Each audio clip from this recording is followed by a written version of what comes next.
directly jump into the tips or tricks for the first time aspirants. Of course, these tips are for all aspirants, but basically focusing the first time.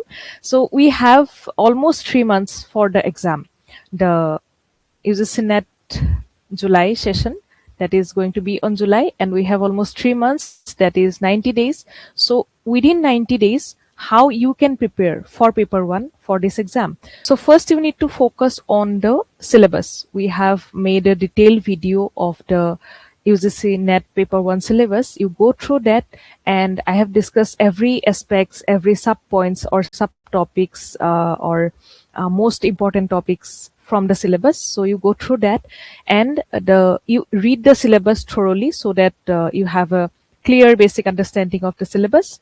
Then you need to know the exam pattern. So in today's session, we are going to check the questions, and with that, you are going to know the pattern.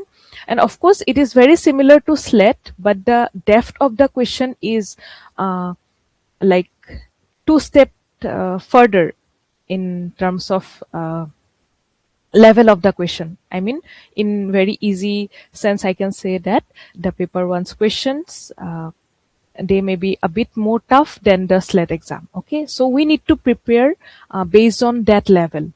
Okay, so you need to know the syllabus properly, then you need to check the pattern of the exam, and I am here to help you to see the overall pattern of the exam. Okay, we will get various paper 1 question papers, because every time in every shift there is a different question paper. So in every shift you may get different DI table, different mathematical reasoning question, or different questions from research and teaching aptitude, etc.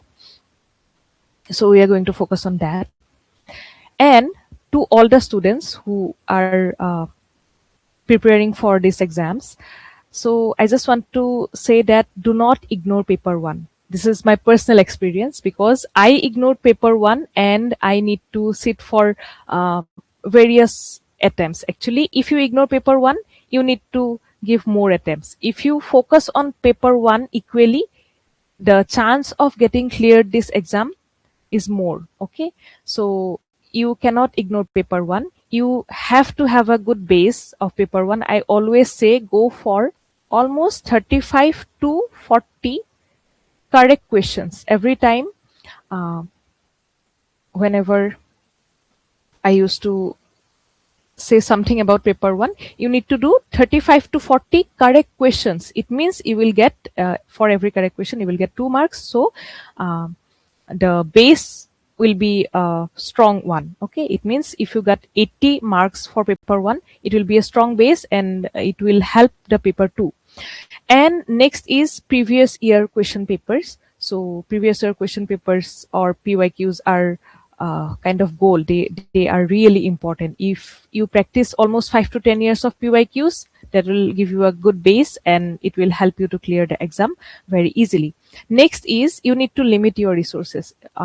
You shouldn't go for a lot of materials and you get confused what to read, what not. So you just limit your resource. Take only maybe one book, or take the PDFs for like one chapter, one PDF, something like that, and read them only. Okay, limit your resources and focus on those resources which already you have. Quickly checking the chat box.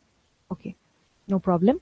And next is study smart, not hard, because it's just paper 1. You need to study hard for paper 2. That's why we will go for smart study. So what is smart study actually means? So you need to identify the high weightage topics, mostly coming from the research or from the teaching aptitude part or for mathematical reasoning, etc. So you need to identify the high weightage topics and give more focus on them. Okay.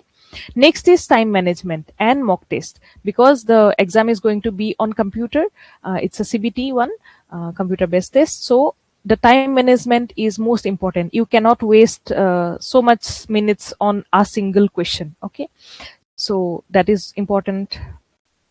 That is one important tip. Next is you need to follow 80-20 rule. How you need to follow? So for the first 60 days, you need to spend 80% of your time allotted for paper 1. You need to spend the 80% in studying the paper 1 and 20% for testing yourself. It means 20% time you need to give for marking PYQs or MCQs. Okay. And whenever you reach to the last 30 days of your preparation, you just revise this, flip this ratio. You just take 20% of the time of paper 1 for reading or clearing the concepts or studying, and 80% of the time you need to practice PYQs and MCQs, okay, in the last 1 month. Next is take CBT mocks, because if you are going to, as you are going to give the exam on computer, you need to attempt computer based, I mean computer mock test, not on mobile phone, but on your laptop or computer. That will be more helpful, so that you can be well versed for the system. Okay, so I mean, for the last month, I definitely suggest that you need to attempt the mock test on computers. If you do not have a computer or a laptop, then you can go for cell phones or mobiles, but it will be more good if you make yourself well versed with the system, make your eyes or brain well versed with the big screen. So that will be a helpful one. And next, I definitely mentioned that the ultimate trick, you all know that attempt everything. Why you need to attempt everything? Because this exam does not have negative marking. That's why you need to attempt everything. Okay, so that was the tips and tricks for the exam, and the old aspirants already know all of it, but this is for the new aspirants. Okay, so I hope we have covered it all. If you find any problem regarding my voice or slide, you just write it in the chat box. If you want to know about anything else also, you can write it in the chat box. Also, this is our first session for UGC NET paper 1 preparation. Now I think we are done with the tips and tricks for all of you.